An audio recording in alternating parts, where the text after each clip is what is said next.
About set at Windsor's historic Masonic Temple on Olette Avenue, the 1920s neoclassical ballroom is coming back to life thanks to a new partnership with Bloomsbury House. That's a local stage production company. Back in May, we had a conversation with Bloomsbury Martin Olette.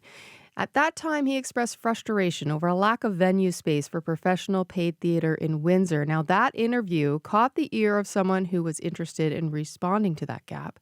So we've invited Martin Olette to the studio again to tell us about this new development.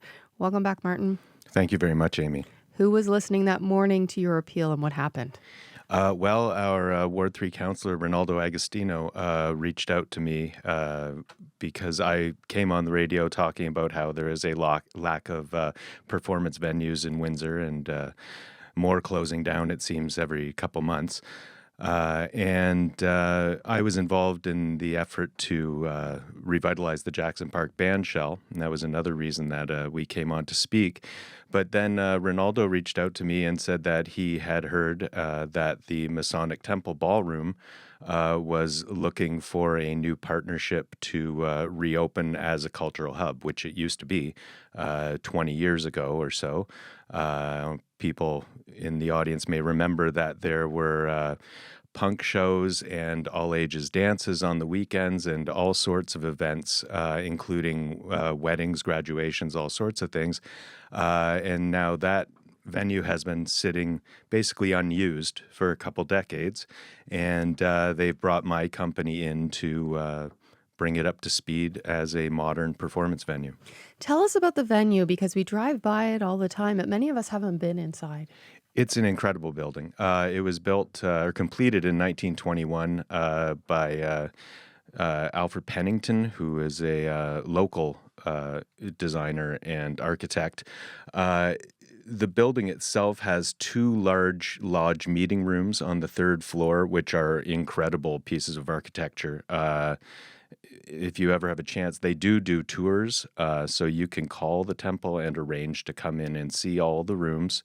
I know it has a reputation as being a sort of secretive organization, but it's really not. They've been very nice to me, very open, have given us full access to the building to do what we need to do, which was to build a fully modular sound and lights system that we can adapt for whatever sort of events we want to bring in there. Can you expand on that? What kind of work has been done to make this space usable for theater?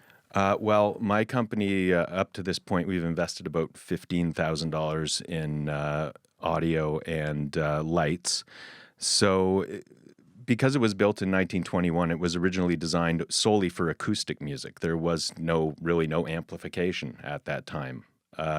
So we've had to add 16 large panels of acoustic treatment around the room to sort of dull the reverb, which made things kind of unintelligible if you had too many people talking at once or if you had amplified music.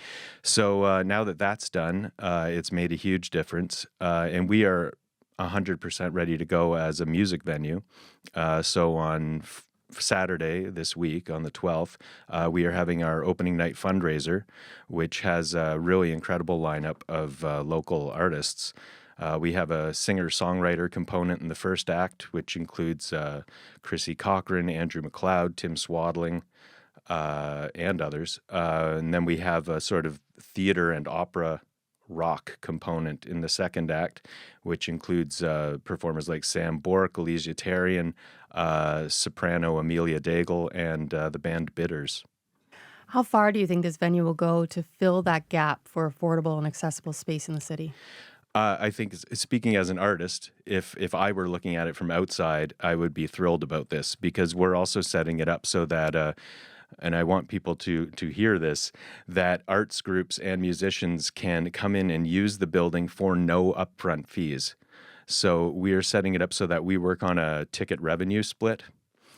So you contact us, we help you design your tech, we help you set up whatever audio you need for the show, we operate the show for you, run the door, run concessions, and it's a 60-40 split, with the 60 going to the artist, which I think, compared to other venues in the city, is a pretty incredible deal.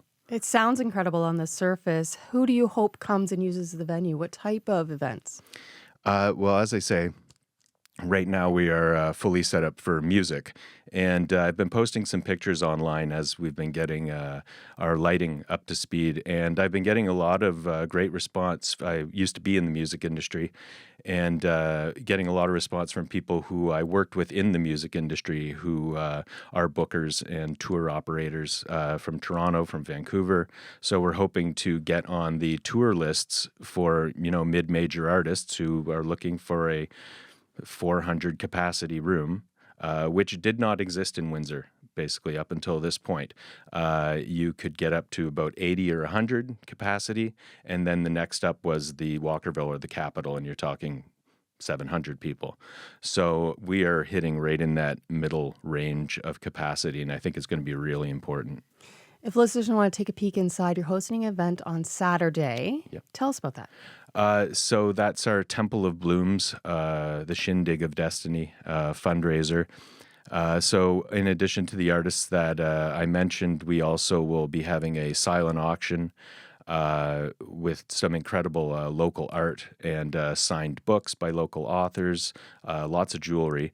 And we also will be having a cash bar that's being provided by Chapter 2 Brewery. So they will be featuring 3 of their beers and 2 local wines as well. And what time does it start? Doors open at 6, show starts at 7, and it's 2 acts. Like I say, first act is singer-songwriters, second act is theater and rock. Martin, thanks so much for coming in. I'm glad that our conversation is more positive this time than last time. Yeah, well, I really appreciate your attention to this because it is bearing fruit. Yeah. Martin Ouellette is with Bloomsbury House Stage Productions. You can get more about this by going to their website. It's templeblooms.ca.